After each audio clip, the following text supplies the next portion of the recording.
Welcome to my channel. It's committed to helping more people create freedom in their life through success in sales and the pursuit of personal growth. And make sure to subscribe for weekly sales and personal growth hacks that you can chew on like snacks. I'm super excited to have one of the greatest guests I've had on this channel join us today, Matt Dixon. He's a sales thought leader, a best-selling author, and one of the co-authors of The Challenger Sale, which is one of the most influential sales books of our time.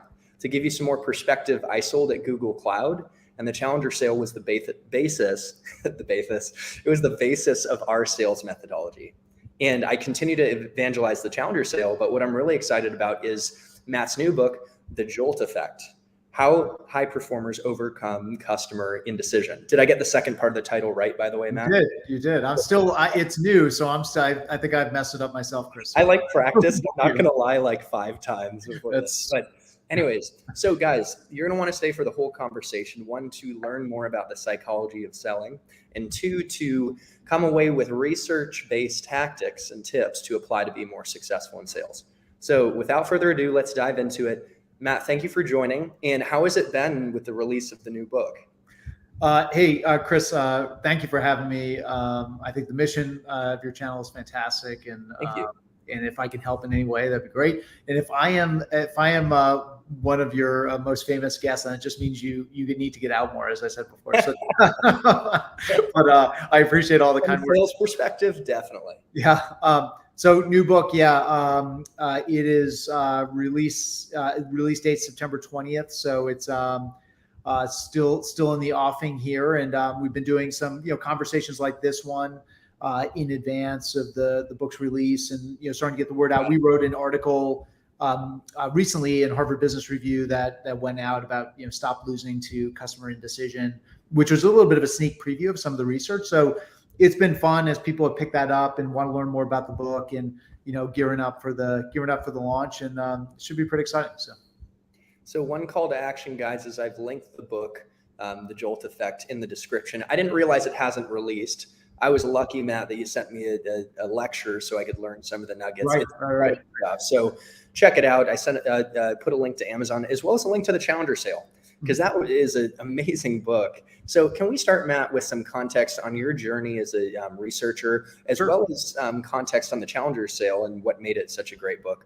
Yeah, so if I go way back, you may regret asking this question, Chris. It's like you remember the scene in Back to School where Rodney Dangerfield's taking the final exam, and the professor's like, "I've got one question in 48 parts." So this is let me try to give you an answer that's not in 48 parts. Great movie.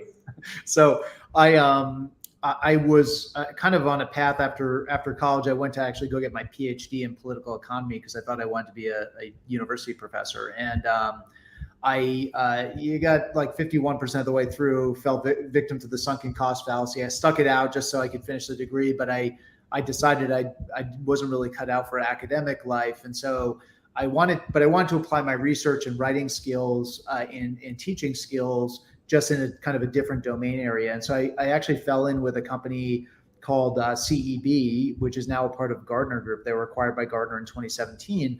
And I worked there for almost 20 years. The big chunk of my time, I had a variety of roles, but most of my time there was spent running the sales and customer service, customer experience kind of research practice. So in the sales practice area, we had I think it was about 700 clients around the world. So these were all chief sales officers of B2B companies in, mid-market all the way up to very large enterprise, like Fortune 10 type brands. And we worked with those executives. We did research. We sold it to them on a subscription basis. And where the background, I think, on Challenger, which is what a lot of people are very familiar with as far as our work. It was 2008, 2009, and I was running this research group serving chief sales officers. And as you remember, that was a really tough time to be in sales because it was a financial crisis. Nobody was spending any money. It was just really tough time to be in sales. And so we went out to our clients, as we did every year, and said, hey, what could you use some research insight on? What are the big questions you're worried about? And the big question then was, not when is this going to be over, or, anything along those lines. It was more specific to sales. It was, if I look across my sales organization, this is like a bloodbath out there. Everybody's missing their number by a very wide margin, but there are a handful of salespeople who are continuing to overperform, and they're doing it despite all these economic headwinds. So what are they doing differently than the average salesperson? And is there something there that we could turn into a playbook or figure out how to teach to the average salesperson? And so that study, we started with a sample of, I think it was 6,000 salespeople. That's what we wrote about in the Challenger sale. The data set, that research is ongoing, and the data set now I think is on the order of 250,000 B2B salespeople around the world. And as you now know from that book, we found very surprisingly all the salespeople in our study fell into one of 5 statistically defined selling profiles. And that was academically interesting to research geeks like me. But I think the more interesting thing was that the one that most sales leaders would have bet the farm on actually finished dead last when you look at likelihood of being a high performing salesperson. And it was this different profile, the Challenger, that actually outperformed the rest. So for us, I mean, I had been doing research for a number of years, but that was like to kind of release publicly. So we wrote a book on it.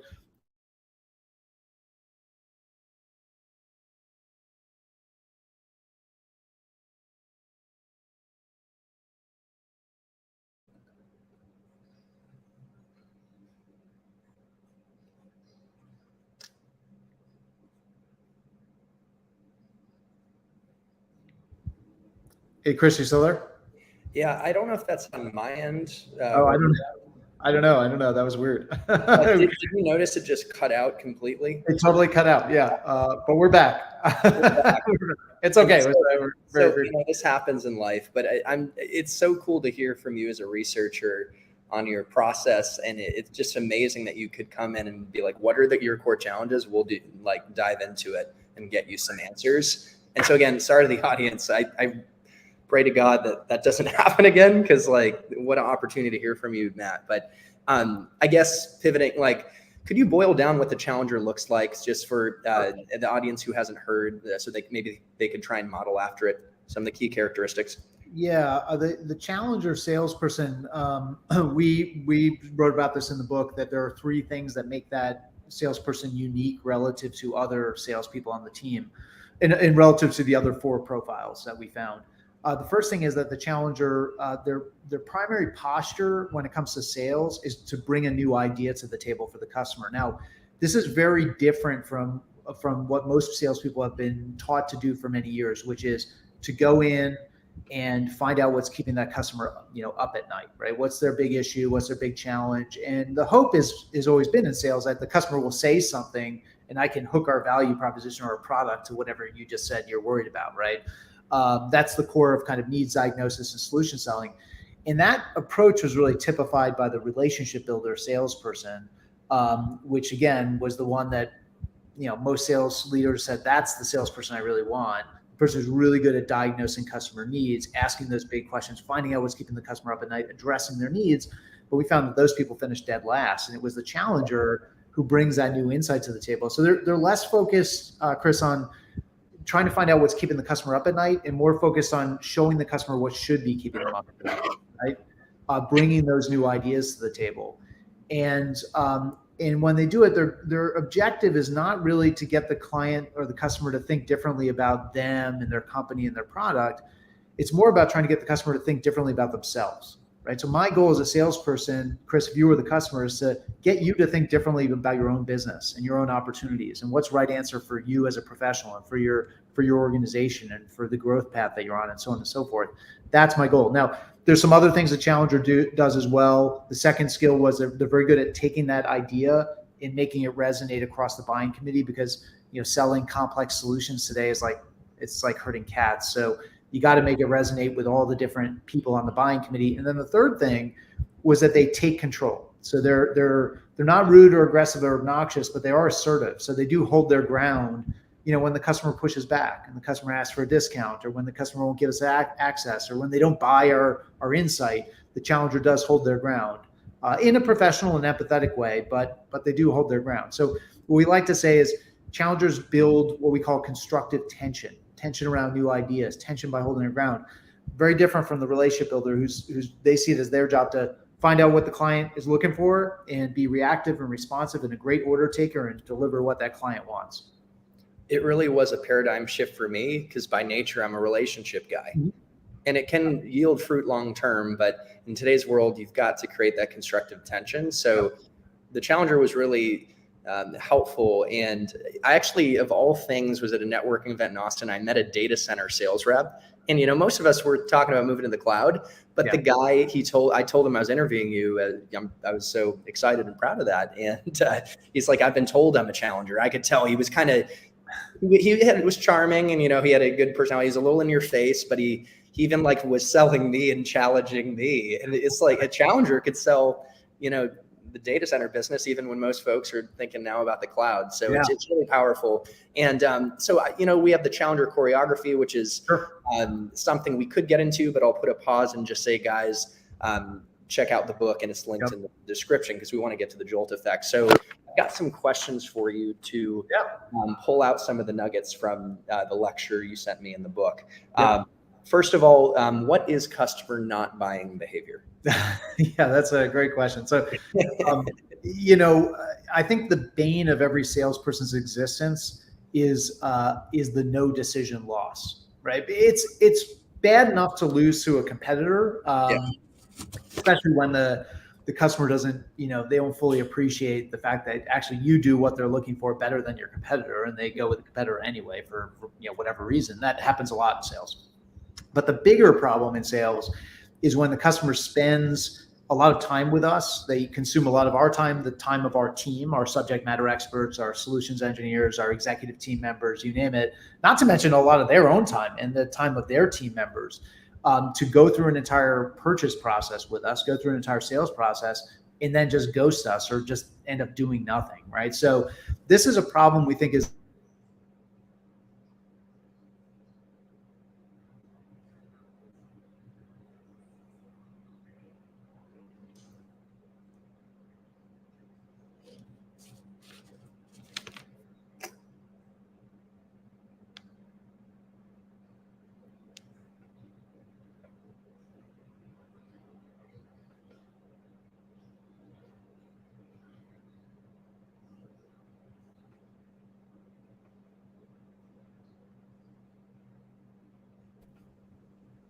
Hey, so it happened again. I saw that. Yeah, Chris, you're back. And I'm fully connected to Wi-Fi. Okay. Well, I'm actually, it's funny because I'm doing a speed test now. I think I'm pretty good, so I'm not really sure why that's happening. Yeah, part of me is like in sales and in life, sometimes you got to push through and be gritty. And I really apologize for this. I'm not sure what to do, but let's keep going. Let's just keep it going. Keep it going. And hopefully down the road, as you produce more books and things, we can have another conversation. If we could continue with, we're kind of hitting on the cost of indecision. And I know, I'm in a services guy. I used to sell Google Cloud, but now I sell consulting. It takes a long time to put out a statement of work or user engineering time. And what if it falls through and everyone's like, this cost us a lot of money? So what are your thoughts on the cost of indecision?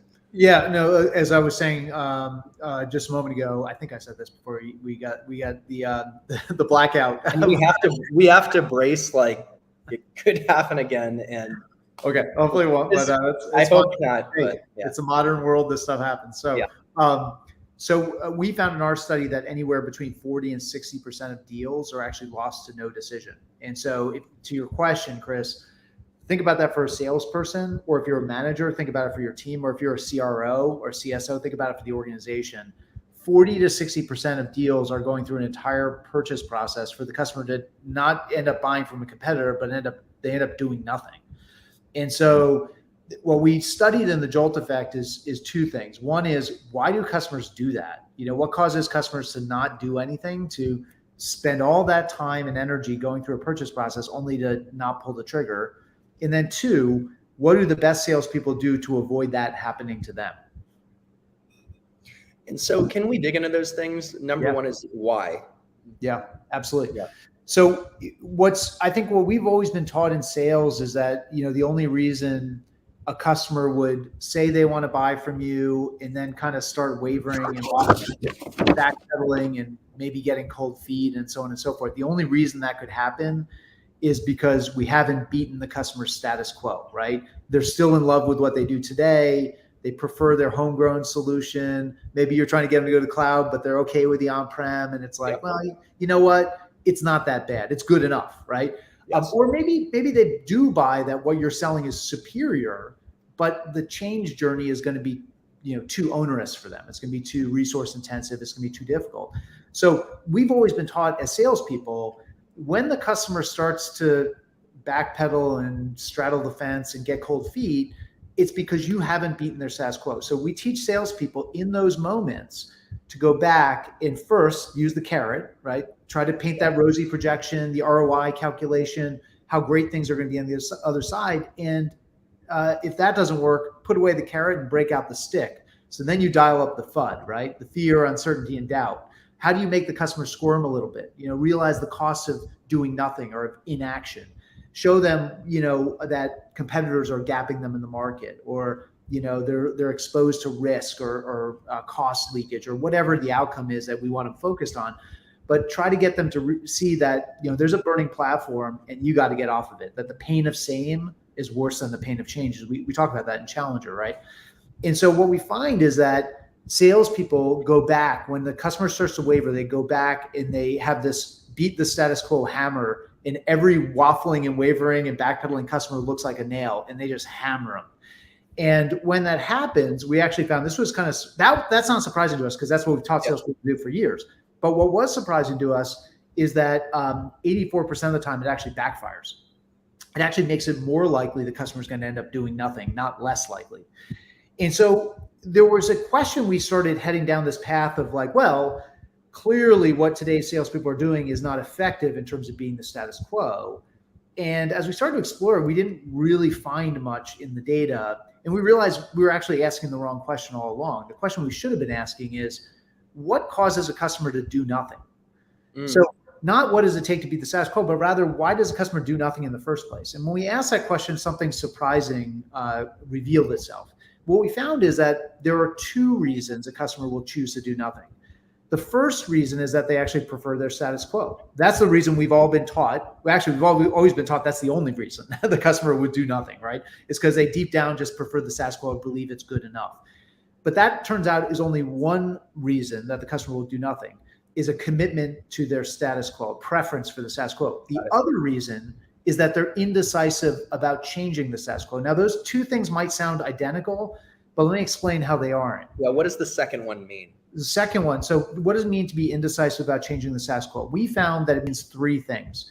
In our data, we found there were three sources of indecision that customers get wrapped around the axle about that have nothing to do with the status quo. The first one is, I'm ready to move away from the status quo. I want to work with you, with Google Cloud, with whatever the firm is, right? I want to move forward. I want to leave this on-prem world behind. I want to move to the cloud. And I want to work with you as a supplier. However, now I struggle with which configuration to pick, right? What option to pick? Because I could go narrow, we could deploy this in one part of the business and try it out, or I could go enterprise-wide.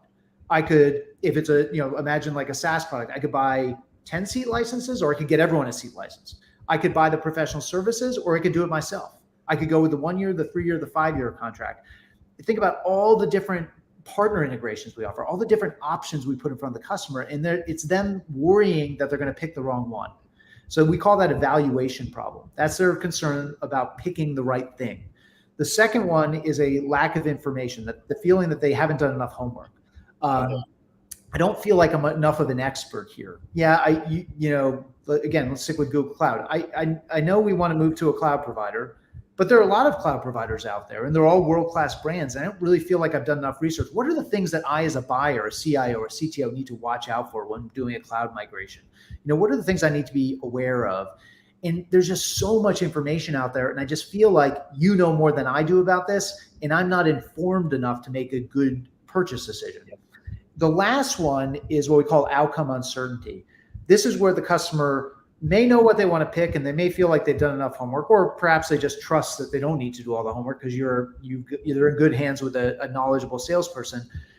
but they still feel like they're not going to get what they're paying for. And specifically, it comes down to the returns that you're projecting as a salesperson. Hey, here's the ROI. And it's the customer saying, this is a lot of money and risk for us. It's a big purchase. And if this thing goes sideways, somebody's head's going to roll, and it's going to be the person whose name is on the contract. And that's me, because even in a complex B2B purchase, somebody signs on the dotted line, right?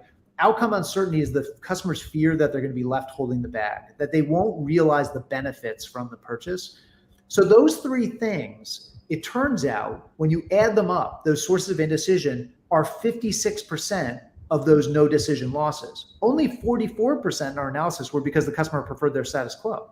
But remember, we've all grown up in a world believing if the customer starts backpedaling and getting cold feet, it's because they prefer their status quo. So we go back and we hammer it. But now hopefully it becomes clear why doing that with a customer who actually is fully convinced that the status quo is suboptimal and instead doesn't know what to choose, feels like they haven't done enough homework, or is worried about being left holding the bag.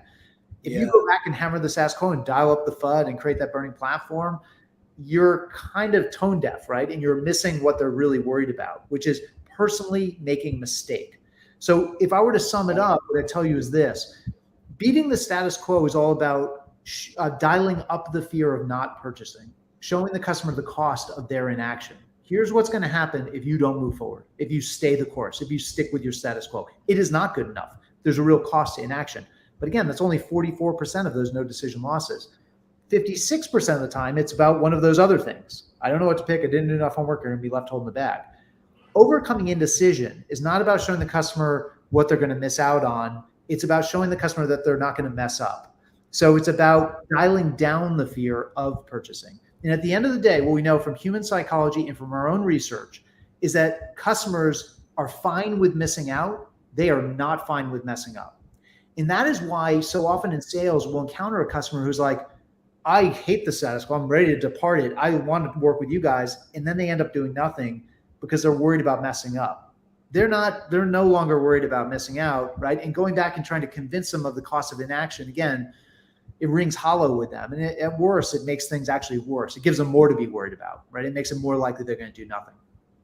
That was a paradigm shift for me, is when I saw that it's actually the fear of making the wrong choice. Exactly. Yeah. Hey, we've been doing pretty good, by the way, without a cutout. Let's go. We're doing great. Awesome job, Matt. Really great insights. So I got a million other questions. And one is like speaking a little more into what loss aversion and prospect theory, like as concepts and how they play in. And maybe we kind of touched on it, but yeah, absolutely. I hit it at a high level, but I made this comment before that people at the end of the day worry more about messing up than they do missing out. And that has to do with something you just talked about, which is prospect theory. Prospect theory is this idea of loss aversion, which is people they prefer not losing more than they prefer winning. So we are all wired to avoid loss. And by the way, salespeople already know this. That's why we dial up the FUD and create the burning platform and show them what they're gonna miss out on if they don't buy our solution. But the wrinkle to prospect theory is that there's two types of loss. There's a loss due to inaction. That's called an error of omission. And then there's a loss due to action. That's called an error of commission. Yes. Between those two things, the loss people really want to avoid is loss that they are personally responsible for. That's the error of commission, right? Mm-hmm. That is when I do something wrong. I make a mistake. I make a decision and it leads to some loss. They are much more okay with not doing something right and failing to take action and then experiencing a loss. And maybe the simple example I'll give you here is there's some moral and ethical issues with this example, but it's a quick one. Imagine you're on a hike with your friend, and your friend unfortunately falls to their death off a cliff, right? So again, this is a little dark, but it's okay. Oh. So scenario one is your friend slips and you do nothing to help pull them back up, and then they fall to their death, right? That is failing to do something right. That's an error of omission, and that leads to a bad outcome. Your friend is dead. Yes. Scenario two, you push them off the cliff and they die. So obviously, again, an ethical issue, and one thing you go to jail for, the other thing you don't, right? But you ask people about those two things, and every single person will say, "Oh, I'd far prefer not for that bad thing to happen and not be personally responsible for it," right? Yes, exactly. We get much worse about those errors of commission, and that's why our customers again, we can talk ourselves blue in the face about what the customer is going to miss out on, but deep down, they don't really care about missing out nearly as much as they care about not messing up. This is their personal reputation. It's how they're seen by their peers, how they're seen by their boss, how they're seen by their organization, by stakeholders, by customers, you name it. If I pick the wrong configuration, if I don't do enough homework, if I have no assurance of success and I'm left holding the bag, that reflects badly on me. And I'm responsible for that. And so those are the things that end up weighing down the customer, even when they agree the status quo is suboptimal and they're ready to leave it. Yeah, and human beings were very good at self-flagellation too, from a psychology perspective. And with the metaphor, what if it was like you were trying to fix a car and you're driving your friend on a cliff and you did the wrong thing to fix the car and it led to that's another version too. Instead of like literally yeah, it's still dark, but it's one. I use an investing story. I think in the video I sent you, which it just takes longer, and I was worried about the video cutting out again. So I went with the shorter, more morally darker. We're really on our toes with this connection. But okay, so now it's time to talk about the Jolt Seller. Sure. And before getting into the acronym and what it stands for, can you talk about the Jolt playbook? Based on what I saw your lecture, which I again really enjoyed.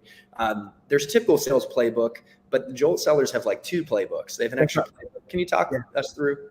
Yeah. So the playbook we've all been equipped with in sales is the playbook to go out and beat the customer status quo. And Jolt Sellers, really high performing sellers, understand that you don't sell anything if you don't beat the customer status quo. Like if they believe what they're doing today is fine, you're not going to sell a thing. So you've got to do that first. Now, Challenger is a great example of a really strong, robust database approach for beating the customer status quo. But high performers also realize that once you beat the status quo, the next thing you need to do is overcome customer indecision. Because what starts at, when the customer's preference for the status quo starts to recede from their mind, what ends up flooding their mind is all those concerns about messing up, picking the wrong thing, not doing enough homework, being left holding the bag. And that stuff is what will actually lead them to do nothing. And we know it'll lead more often to, more of the no decision losses are a function of that stuff than it is because the customer prefers their status quo, as we talked about before. And again, I'd summarize those 2 playbooks about in this way. Beating the status quo is all about showing the customer what they stand to lose by not acting, right?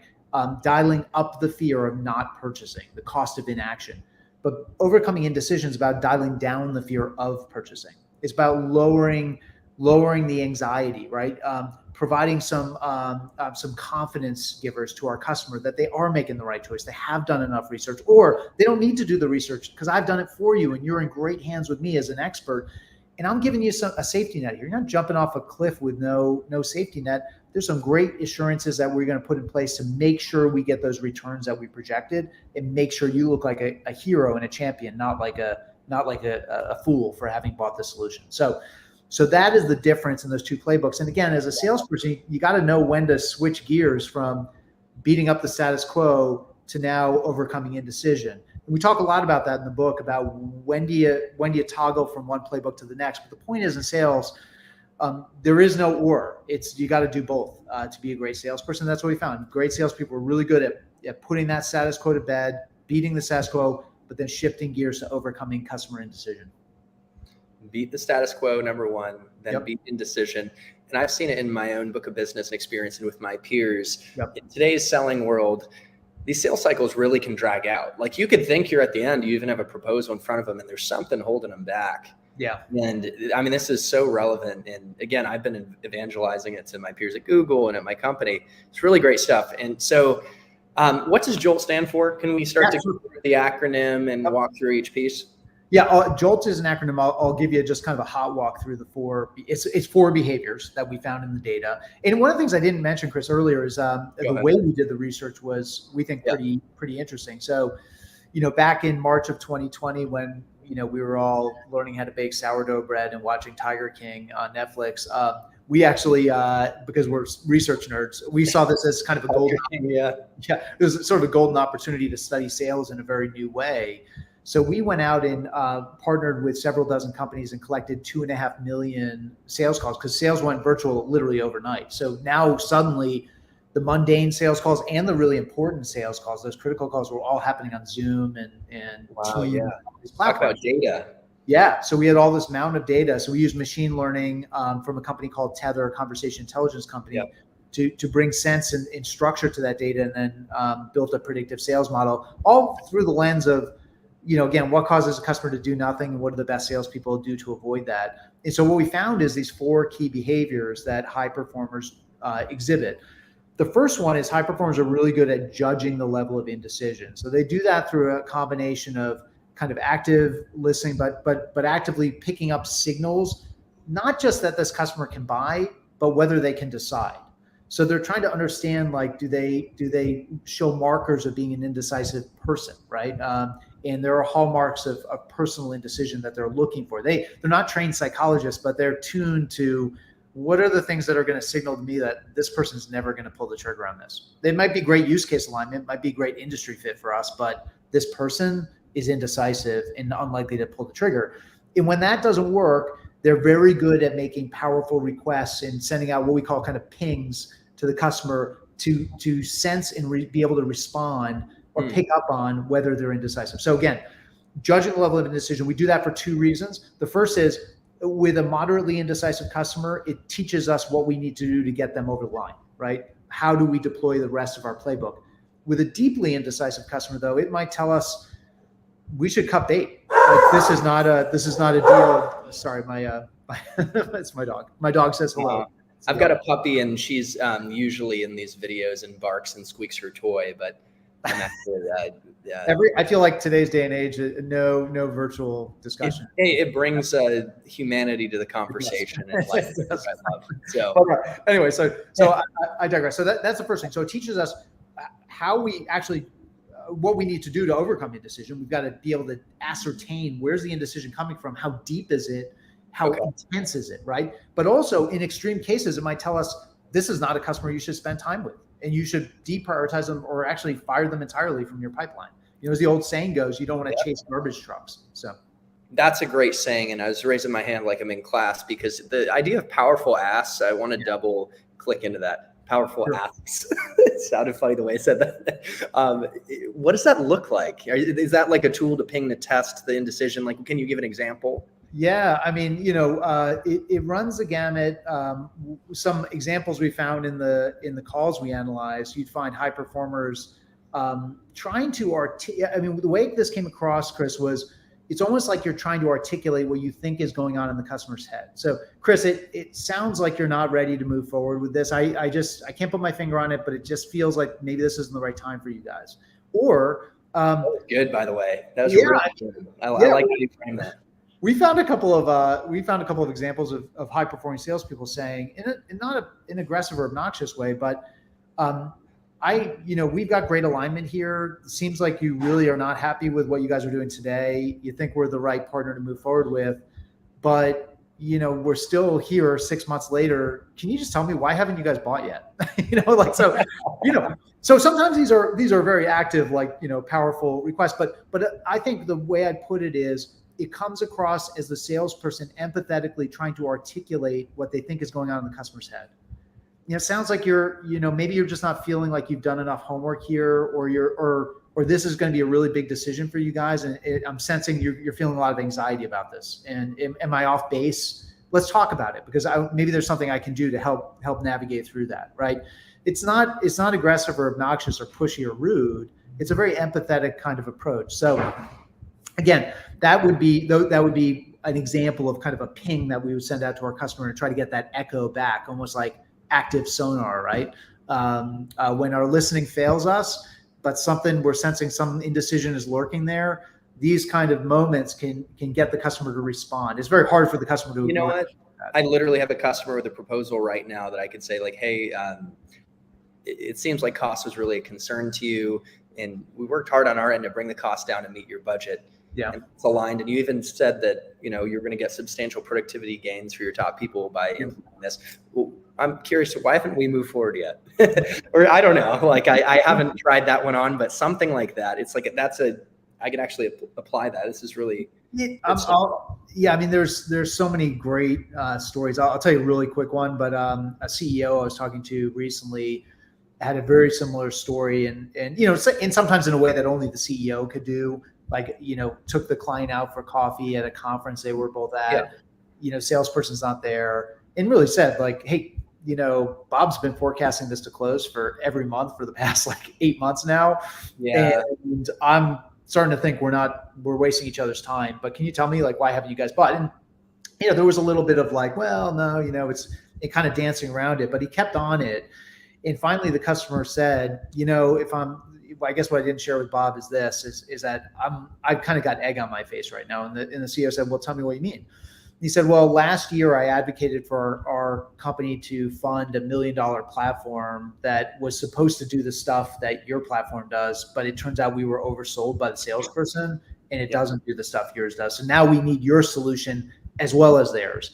And so now I have to go back to the CFO and ask for more money to buy your product because the product I sold the CFO on last year to fund for $1 million investment turns out doesn't do that. And candidly, I don't want to have that conversation. I don't really know how to have it. I'm going to look like an idiot because I didn't do my homework last time, and I was oversold. So that is a very personal fear and concern. But now, like, yes, forecast that to close next month because that, we can work through that, but that's going to be something tough to navigate. It's certainly not going to close next week or next month. So that's a great example. And I love these examples. What about O? What is the sure. O is offering your recommendation. So, this is so interesting. If we think about all the choices and options we put in front of our customers, like any of the audience members right now, if they think about their own companies and the products they sell, all of us would agree our products are becoming more complex, right? More partner integrations, more bells and whistles, premium versions, basic versions, more product roadmap stuff coming off the assembly line every day. And what's interesting is that options are a bit of a double-edged sword. They're great for marketing and they're great early on in the sale, but then they actually lead to a lot of consternation on the part of the customer because they're afraid. They all look good, right? And they're afraid of picking the wrong thing. And if they pick the wrong thing, that's an irreversible decision. There's no coming back from that. So what we found is best salespeople will shift from asking the customer what they want to telling them what they should buy. And it's a moment that usually precedes the moment where the customer says, I don't know what to do here. It all looks great. Option A, B, and C look awesome. They're all like, I just don't want to pick the wrong one. Can we have it all? And it's the salesperson saying, you know what? If I were you, given that what I know about your business and in my experience, companies like yours, they go with option C, and here's why. And that's what I would do if I were you. And so it comes across as a personal endorsement. I'm guiding you to the right option, but I'm also putting my personal seal of approval on it.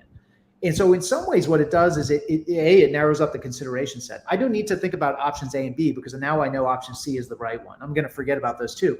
But it also allows the customer to shift the blame a little bit to me, right? Because I'm saying, look, I'm telling you this is the one you want to go with. So it's a shift from asking to telling, or diagnosing to prescribing, perhaps, right? But it's all about narrowing up the consideration set and giving the customer the guidance they need so they don't get wrapped around the axle of what should I pick. And some people might be uncomfortable with that. Like they want to be we'll go in the direction you want, but it sounds like prescribing is very important. And it also requires that we are very knowledgeable about what we're selling, which is table stakes. So how about the L? Yeah, the L is limiting the expiration. So this has to do with that customer feeling like they haven't done enough homework. In every industry, in every space, whether it's cloud or somewhere else, there's just mountains of information. There's more information, data, analyst reviews, blog posts, videos, user reviews, you name it, today than there were yesterday, and tomorrow there'll be more than there is today. So it's impossible for our customers to consume all of the information for them to be on par with us as a salesperson. They don't do what we do for a living. They don't eat, sleep, and breathe this stuff. They might buy the solution once in their entire career. And so they're never going to get to our level of expertise. But we know what's very clear from the data is that when we indulge customer requests for more information, it leads to them spinning their wheels and actually ending up not doing anything. They suffer from analysis paralysis. It's very, very real. And what we found is when average performers just indulge every additional data or information request from the customer, they only convert at like 16%. But when high performers can actually cap that exploration and get the customer to stop wanting to become an expert themselves, but trust me as an expert, they convert much higher, like 42%. So there's a set of behaviors we talk about in the book. that really come down to getting the customer to, first of all, trust that I have their best interests in mind, right? I'm not trying to oversell them. I'm trying to be a good steward of your budget. I'm not trying to sell you a bill of goods or put one over on you. So that's all about overcoming the agency dilemma, building that trust foundation. But then beyond that, I've got to demonstrate to you that I actually am an expert, right? And I know a lot more than you do about this stuff. So you're now talking to somebody who's an expert and they're trustworthy. And then the final thing, the final behavior we talk about around this L is it earns you the right as a salesperson to use a bit of radical candor. So when that customer asks for that fifth demo or like the third reference call, and you're like, it earns you the right when you have the trust and you've demonstrated yourself as an expert to say, that's not a great spend of your time, and here's why. Or help me understand what you're really trying to get after here, because there might be other ways to address that question or concern.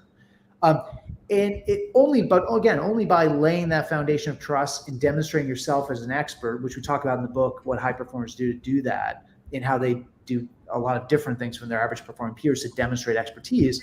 Only by doing that can you earn the right to put a stop to endless exploration on the part of the customer. Beautiful. Constrain and limit the exploration and give the customer the confidence that you did enough work. And I love the idea of radical candor when you've built that trust to say, hey, take my word for it. Is this really going to, how do you think this is going to help you, this extra research? Based on what I've seen, it's not going to really do much. So what about the T? Yeah, so T, to round out our acronym, T is taking risk off the table. So, remember that outcome uncertainty I talked about before, Chris, that, your customer, even if they know what they want to pick, even if they feel like they're in good hands, they're dealing with a trusted expert and or they've consumed enough content, they still have this nagging feeling that they might not see the returns that you're projecting, right? They might not get what they're paying for. And so we need to provide some confidence givers, some assurance that the customer actually does have a safety net here. And there are lots of different ways to do that. In our calls and in interviews with salespeople, we found tons of creative options out there. And it runs the gamut from like very formal. In some businesses, we can actually point out that there's a prorated refund or there's an opt-out clause in the contract, something they could take advantage of if they don't see the right returns. That's true in more product-focused transactional environments. For more solutions sales environments, there's typically no opt-out, but there's lots of other stuff we can do. Creative contract terms, different types of invoicing, adding in professional services, even just showing the customer the roadmap that we're going to follow to deploy the solution and show them the key milestones and what we're targeting and projecting in every step, and demonstrating to them that, like, hey, we know where all the pitfalls are. We know where the landmines are. You're in good hands. We've done this many times before. Gives the customer the feeling that I'm not jumping out of a plane without a parachute here, right? Like I've got some assurance that this is not going to go sideways. That outcome uncertainty is a really hard thing to overcome, and it ends up rearing its head like in the 11th hour. It's like it is the gap between the customer's pen and the contract. That gap is filled by outcome uncertainty. When I put ink on this contract, it's now on me. And so we've got to see these returns. So there's all kinds of stuff salespeople can do, setting proper expectations, under promising, over delivering, using executive sponsors in creative ways. Yes. There's a lot you can do to make your customer feel like they're in good hands and that they've got some assurance, even not a guarantee, but they got some assurance that this is going to all work out. I love what you said about the executive alignment. Yeah, I've been doing that a lot at my current firm. We're a startup, we're a global company, but we're newer in the US. And the executive alignment has helped give that confidence when they have access. And then, like you said, maybe building out a roadmap of these are our milestones and this is how we support you post-sale. Yep, exactly. But that is so funny how you said it's the gap between the pen and the paper. That is such a great way to put it. I just sum this up. I mean, so again, Jolt, we like it because it's memorable, but also I think because Chris, it speaks to what's happening here. Our customers stuck in an indecisive state, and what we're doing is jolting them into action. And this stuff is not, what's cool about this, I think, and actually I would say different in many respects from Challenger, which is about skills, but it's also about coming up with Challenger insights and messaging, and it's a lot of organizational work. These are skills that the average salesperson can go put to work like this afternoon on a sales call. Like these are things that you yourself said, I like that opportunity here, I could do this, or I could try that. Exactly. And that is, it's just, if we reflect back on where we started, Chris, that the cost to us losing so many deals to no decision what if we could claw some of that time back? What if we could convert some of those no decision losses into converted wins? That is just a huge lift in productivity for us personally and for our teams and for our entire sales organization.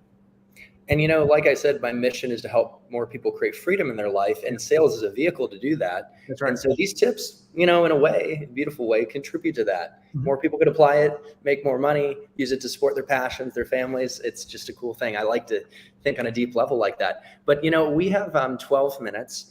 And despite our hiccups in the beginning, this has been great. I think we made it through a lot. So. Yeah, and so I actually have a handful of questions. I'm wondering if we could just do a rapid fire to finish up. I mean, I had a million questions for you. So we might have hit this, the 2 levels of qualification necessary to beat indecision. I don't know if we hit on that because we talked about the 2 playbooks, but what are the 2 levels of qualification?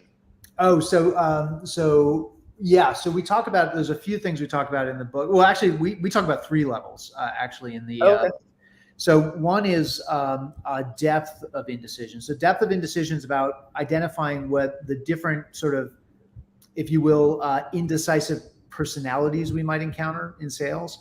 The second is the breadth of indecision, which is kind of where's the indecision coming from? What's the source of the indecision? And the third is the intensity of the indecision.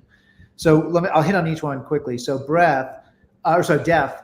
When we talk about indecisive people, we go through like 4 different personas in the research that are pretty common, well-documented sort of cognitive psychology demonstrations of indecisiveness. It's cool.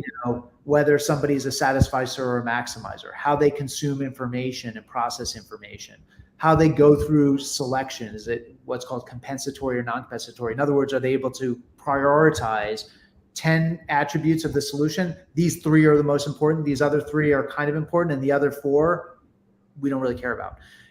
Like these are markers of whether that individual is indecisive as a person, right? And they could display multiple of these personalities, multiple of these indecisive traits. The second, the breadth, this is really about where's the indecision coming from? Is it about, I don't know what to pick? Is it about, I haven't done enough homework? Or is it about the assurance of success, right? Outcome uncertainty. And it could be multiple of those. And then the intensity, what we know from the research, and this is again, well documented, is that when we are feeling a lot of time pressure as a buyer, or like when I got to use up the budget this quarter, or I'm behind on this strategic priority, so I've got to make a decision on this now. My boss is on me. We're running behind. Or it could be the importance of the decision. We've never spent this kind of money before. There's a huge solution, a huge investment for us, et cetera, et cetera. These kinds of things will take normally like moderately indecisive situations and make them super indecisive situations, right? So they can amplify latent traits and those sources of indecision we're feeling. So those are the 3 things we want to look for. And we built in the book, there's a bit of a scorecard that will allow a salesperson to actually kind of just tick box. How deep is the indecision? What's the source of it? And is there an intensity kind of amplifier out there that I need to be aware of? Score it, and then it'll tell us, should you be spending time on this opportunity? Should you kick them to the back burner, or should you be running off tackle left and sell to them right away? So guys, again, make sure to check out the book linked in the description to check out the scorecards and go deeper on these 3 levels of qualification of indecision and these personas. Another question is, what's the difference between procrastination and decision avoidance? Yeah, that was actually one of the personalities we talk about. So a procrastinator is somebody who intends to make a decision but kicks the can down the road. And that basically, I think I just described like 100% of customers out there. I would say not 100%, but almost everybody, right? Our customers they don't do stuff on our time. Very human. Yeah, they have day jobs, right? And their day job is not to buy our stuff typically. And so they reschedule the demo that was on Wednesday for the following Wednesday, or they, they push out. They were supposed to talk to legal last week. They don't have time with legal until next week. There's a big difference between procrastinators who still intend to make a decision and a decision avoider who does not intend to make a decision. They're purposefully doing what they can to avoid having to make a decision. Now, decision avoidance and procrastination can manifest in very similar ways. But in interviews with high-performing salespeople, what they told us was, look, there's a big difference between somebody who reschedules the Zoom call for when that was supposed to be on Wednesday for next Wednesday, and the customer who says, priorities are shifting and Yes. you need to pick this conversation up next quarter or even next year, that person is avoiding the decision. And the problem with those people is there's two problems with it. One, an average performer, if they hear that, will hope springs eternal. You didn't say no, so I'm going to leave you in my pipeline. I'm going to continue to spend time pursuing you. I'll just forecast you for next quarter. Your high performer knows, though, that person is actually really avoiding the decision entirely. That's the only reason they would kick it out that far. And the bigger problem is a lot of times decision avoiders don't know that that's what they're doing. It's wanting to avoid that awkward moment of like having to say no, and we're not actually ever going to make this decision. Yeah. And so they just delay the pain, right, for farther out. But they often do it kind of subconsciously, and they don't really realize even that they're doing it. So almost the best thing we can do as salespeople for ourselves and for that customer is to cut bait or go find somebody else to sell to. Yeah, that's the key takeaway for me is disqualify early. Who are the decision avoiders and move That's right. on. Because there are customers where they're like, hey, let's reschedule. They do have an intention to still work with you. They had a legit reason. Okay, let's talk real quick about the paradox of choice. Can you talk about the grocery store experiment and kind of that, just the concept on it? Well, this all has to do with that O, right? The offering your recommendation and the double-edged sword of choice. Again, choice for a salesperson, options and choice is awesome for marketing. It's great early on. Like let 1,000 flowers bloom in that first sales call, that first demo, but then you got to narrow it up. So the experiment you're referring to, the grocery store experiment, this was is something that Barry Schwartz writes about in his book, The Paradox of Choice. It's a really cool experiment. He didn't run this experiment. Two psychologists, Sheena Iyengar and Mark Lepper, ran this back in I think 2000, 2001. But they basically set up a sample table at a local grocery store with 24 different jams, jellies, preserves, marmalades with some French bread and crackers. So you could sample a flavor, pick up a jar, throw it in your basket, buy it. And what they found was the first weekend they had 24 different flavors on the table, different types of jam and jellies and whatever. They found that 60% of the shoppers stopped by the table to try something, but only 3% of them actually bought something. So they went back the next week and they set up a very similar table, but this time they only had 12 types of jelly on the table and jams, right? What they found was that fewer options on the table was less attractive to the average shopper. So they only had 40% of the shoppers come by the table to try something. But of those 40%, 30% actually bought something. So what that tells you is choice is attractive as a concept, but it actually leads to people in many respects doing nothing because they don't know what to pick. And that's actually exactly what their experiment proved out. You can get more visitors, but you're going to sell less stuff. So again, as businesses, and as salespeople, we got to think about when do we want to use a lot of options, and then when do we chalk the field and narrow it up and get our customer to actually choose something. So we have 4 minutes left. And I know you have a hard stop. Maybe I'll ask I have 4 more questions, but the reality is how it goes. We had this one, right? But this is a just helpful concept for anyone in business. What percentage of information do you need to make a good choice? And then I'll encourage the group to make the right choice and check out the Jolt Effect.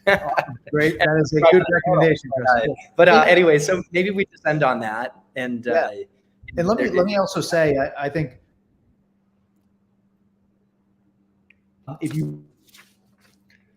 We're starting to cut out a little bit. Oh,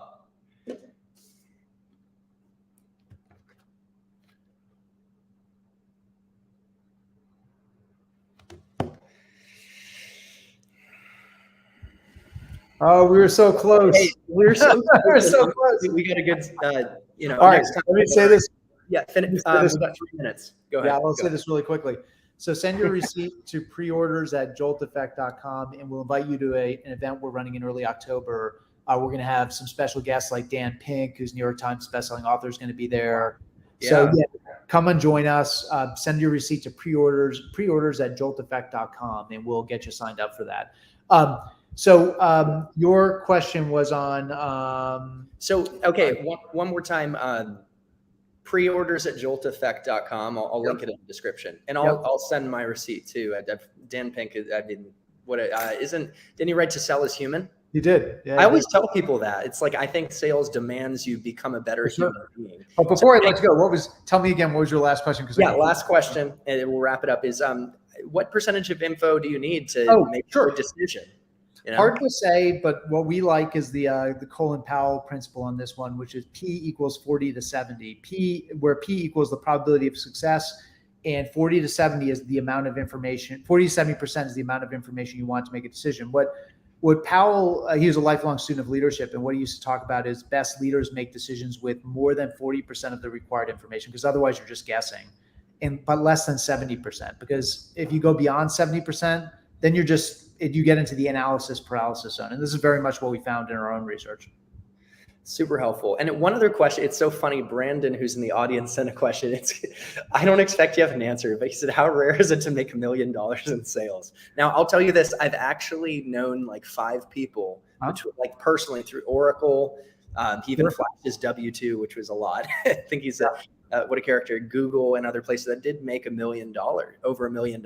Do you know though, as a research guy, I don't know the percentages, very small percentage, right? I don't think it's as rare as you would think. I think in companies and growth organizations, big companies, some of those companies you just mentioned, I don't think that's very rare at all. Actually, in the top 10% of sellers, maybe even 20% making that kind of money. So, but I don't have any data to back that up. Just my sense. So. It's actually a helpful answer, though. Thank you so much for the time. We got a minute left. We're wrapping up now. Guys, check out the Jolt Effect. I'll link it there. And I'll also put a link to send your receipt to join the event that Matt's hosting with Dan Pink. Have a great rest of your day, Matt. Thank you so much for the time. And guys, make sure to subscribe for weekly sales and personal growth hacks that you can chew on like snacks. Happy selling, happy living. All right, bye, Matt. Bye-bye. Bye.